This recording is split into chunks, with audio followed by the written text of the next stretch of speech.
सोनल को पढ़ाई करना और दीपक से बातें करना पसंद था। इन दोनों के बीच कोई नहीं आता था, सब रघुवीर से डरते थे। ऐसे ही समय बीतता है और दोनों बड़े हो जाते हैं। दीपक के अंदर कोई सुधार न होता देख के दीपक के मम्मी पापा को बहुत चिंता रहती थी। डांटने पर सोनल हर बार दीपक को बचा लेती थी, पर ये कब तक चलता। दोनों कॉलेज आ गए थे। दीपक एक क्लास पीछे था सोनल से, क्योंकि दीपक फेल हो ही जाता था। दीपक के पापा ने बहुत सुनाया और दीपक कुछ नहीं बोलता, चुपचाप अपने रूम में चला जाता था। उतने में सोनल आ जाती है और दीपक के पापा सोनल से कहते हैं, बेटा अब तू ही इसे समझा। तब दीपक के पास जाती है और दीपक को पढ़ाई करने के लिए बोलती है। सोनल दीपक को कहती है, आगे तुमने पढ़ाई नहीं की तो मैं तेरी कोई हेल्प नहीं कर सकती, बाय। दीपक बहुत सीरियस हो गया था। पापा ने बहुत गुस्सा किया आज दीपक पर।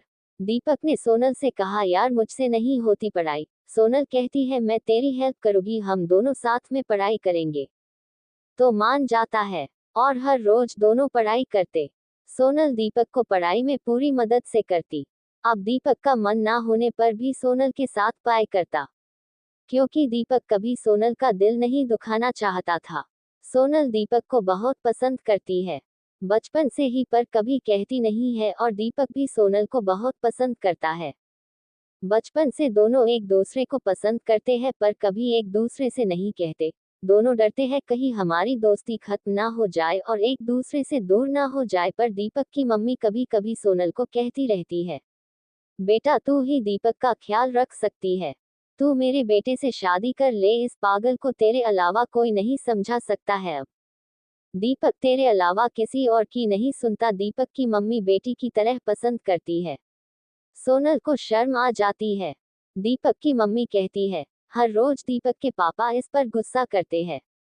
इतना सुनकर के सोनल अपने घर चली जाती है, क्योंकि दीपक घर पर नहीं होता, अपने पापा के साथ कहीं गया होता है।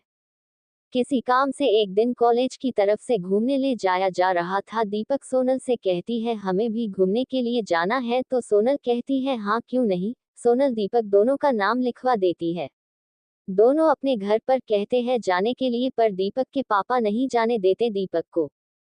उसके पापा डांटने लगते हैं, कोई काम अच्छे से करता है क्या जो ये कही जाए, पढ़ाई पर ध्यान तो है नहीं।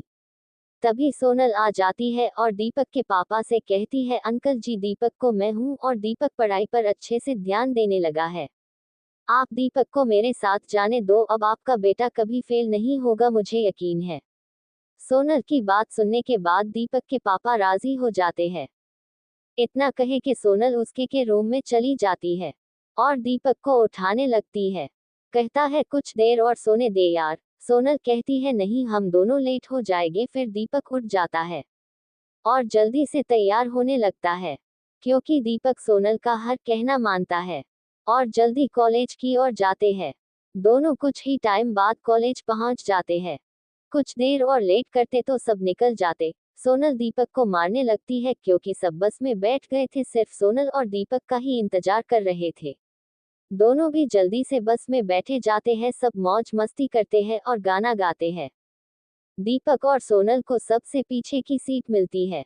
लेट होने की वजह से सोनल दीपक पर गुस्सा करती है, आज तेरी वजह से बस छूट जाती ना।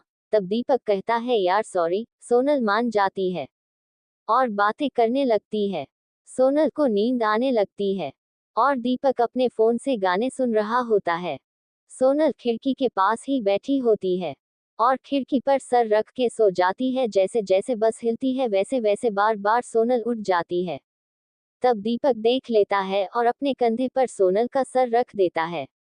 सोनल दीपक के कंधे पर ही सो जाती है। तभी अचानक बस ब्रेक मारती है, तो सोनल दीपक को कस के पकड़ लेती है और दीपक को बहुत अच्छा लगता है। दीपक भी अपना हाथ सोनल के कमर पर रख लेता है और दोनों एक दूसरे के करीब आ जाते हैं। सोनल नींद में दीपक के गले के पास ही सोनल के लिप्स लगने लगते हैं। तभी दीपक को कुछ कुछ होने लगता है। दीपक सोनल को कस के पकड़ लेता है, सोनल भी दीपक को पकड़ लेती है। ना जाने क्या होता दोनों को। दीपक भी अपने आप को संभाल नहीं सका, सोनल इतना करीब आ गई थी। सोनल और दीपक के लिप्स दोनों एक दूसरे के बहुत करीब आ जाते हैं और दीपक सोनल को किस करने लगता है और सोनल भी किस करती है। दोनों एक दूसरे में खो जाते हैं। सोनल को दीपक प्यार से अपनी ओर खींच लेता है और दोनों एक दूसरे को किस करते रहते हैं। तभी अचानक बस रुक जाती है और दीपक दूर हो जाता है। तभी सोनल दीपक को अपनी ओर करती है पर दीपक कहता नहीं, फिर सोनल भी दूर हो जाती है।